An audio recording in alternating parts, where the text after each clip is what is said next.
In this next problem in the world of mathematics, we're going to discuss how to solve for the surface area and volume of the cone. So to solve for the surface area of the cone, this is what we're going to do. First, you're given the height of 8 decimeters and and a diameter of 6.5 decimeters. Now all we have to do is to find the surface area and volume. Now to solve, I think it's better we solve for the volume first because solving for the volume is very easy. To solve for the volume of the volume of the cone is always volume equals pi times the radius squared. Remember, that's the area of the base, diba? And then times the height. The literal height. So therefore, it's 3.14 times 6.5 divided by 2. So 6.5 divided by 2 is 3.25. So 3.25 squared. Then times the height of 8. Tama? And then our answer should be divided by 3. Because remember, since it's the volume of the cone, we have to divide by 3. So now let's work on the lattice multiplication concept. So 3, 2, 5. Ito yun. Then 3, 2, 5. So we draw the lines, alright? I think it's better we do lattice para mas mabilis. Okay? 3 times 3 is 9. 3 times 2 is 6. 15. And then 2 times 5, 10. 2 times 2, 4. 2 times 3 is 6. 5 times 5, 25. 10, 15. Then slide the numbers as you add. 25. 4 plus 1. 5, 5, 5. 5. 5, 16, 1, 6, 12, 13, 10, 1. Check ko sa calculus kung tama. So, ito yun. 6.5 divided by 2. Diba? That's 3.5. Squaring it. So, that's supposed to be... We nearly got it right. Buti nga I-check the calculator. So, therefore, that's supposed to be 10.5625. Yan. Then multiply that by 8. Diba? Remember, multiplying that by 8, we get 40. This is 16, 20. 8 times 6, 48, 50. And then 8 times 5, 40, 45. 4. Wow.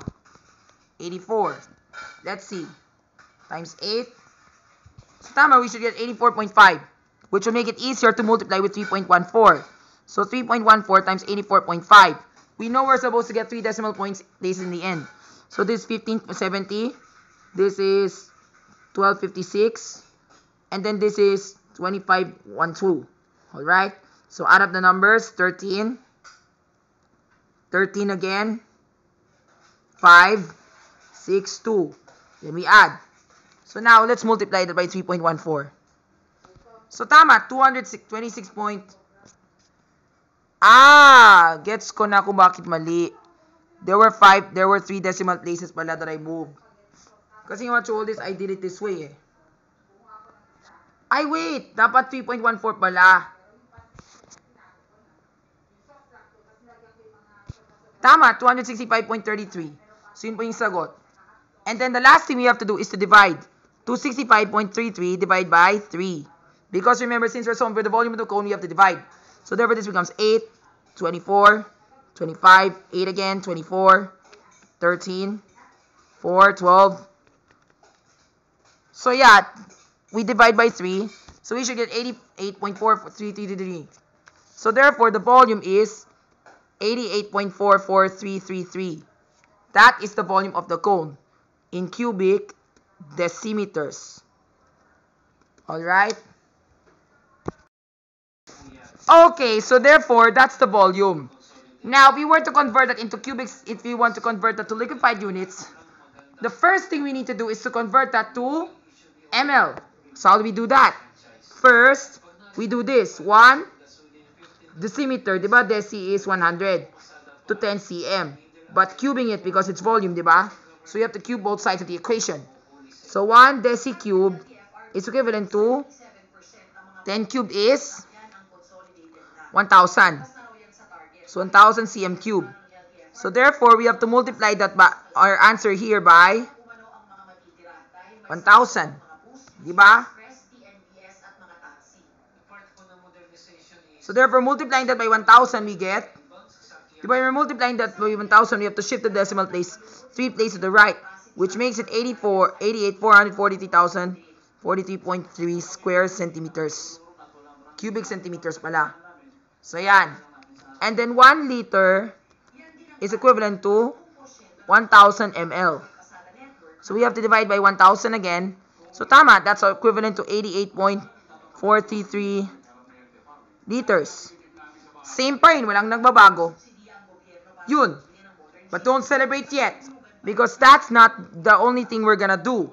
We also need to solve for the surface area. And to solve for the surface area of the cone, we need to get the lateral height.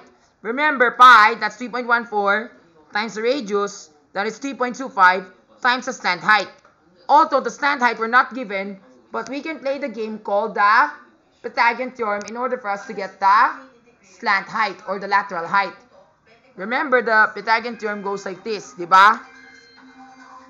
3.25 squared plus 8 squared is equivalent to 8 squared. So 3.25 squared, di ba remember yung 3.25 squared na kinuha namin is 10.5625. And then this becomes 64 equals 8 squared. So therefore this becomes 74.5625 is equivalent to 8 squared. We take the square root on both sides and let's see how we can solve this, alright? Let's get a calculator and solve this problem out. Sorry po, medyo busy ako.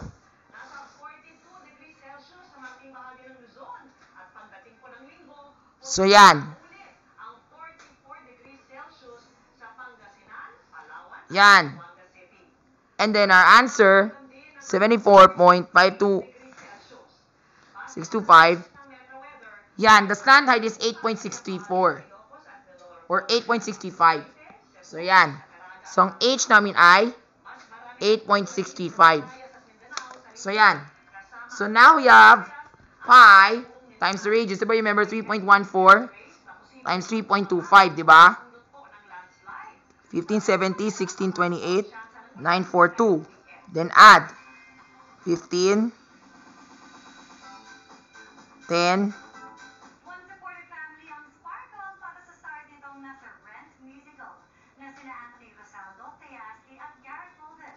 yan. So yan, so that's the that's the formula.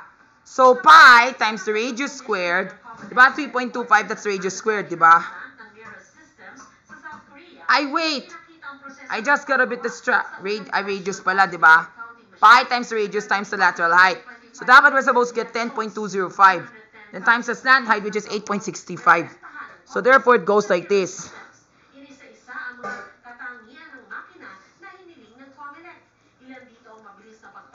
Yan. So let's work this out little by little. 5 times 5 is 25. 10, 5. Yan. Very good. Then 3. 15, 6, 3. 6, 30, 12, 6. Yan. Okay.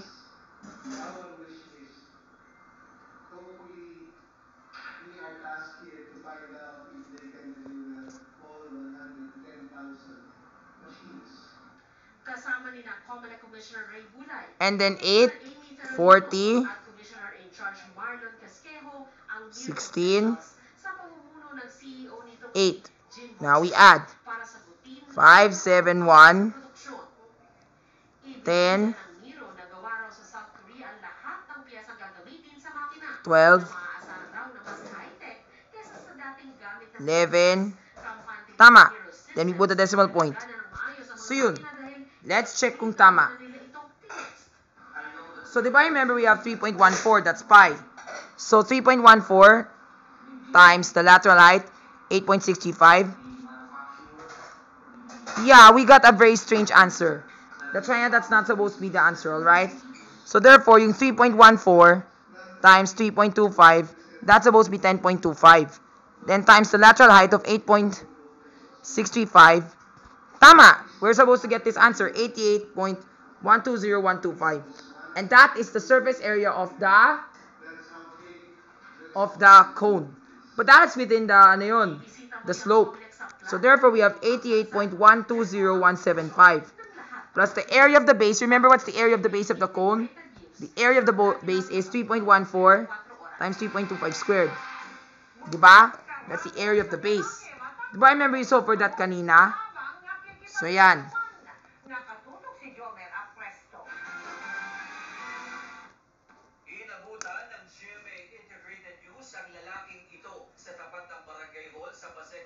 So, we're supposed to get this answer. 33.1665. So, that's the area of the base. So, yan.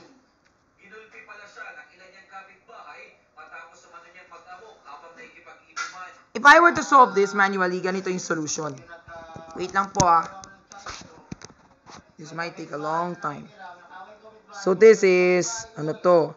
1570, 628, 1884, 1570, 0, yan.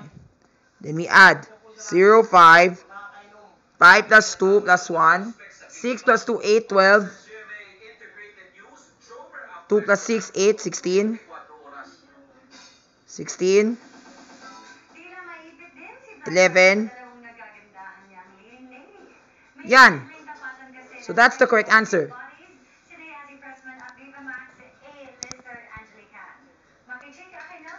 Now we add, we're supposed to get 12.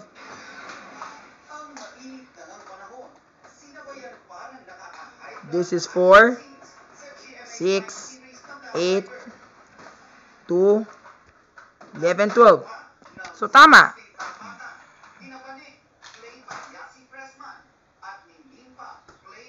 So let's add this, the product of 3.14 times 3.25 times the 8.635. So tama, we're supposed to get this answer. 121.286425. Did we get it right? We sure did. So therefore, yun ang surface area ng cone. Ang surface area ay 121.286425 square decimeters. Yan. Tapos. Salamat sa Diyos. Another problem done. Thank the Lord.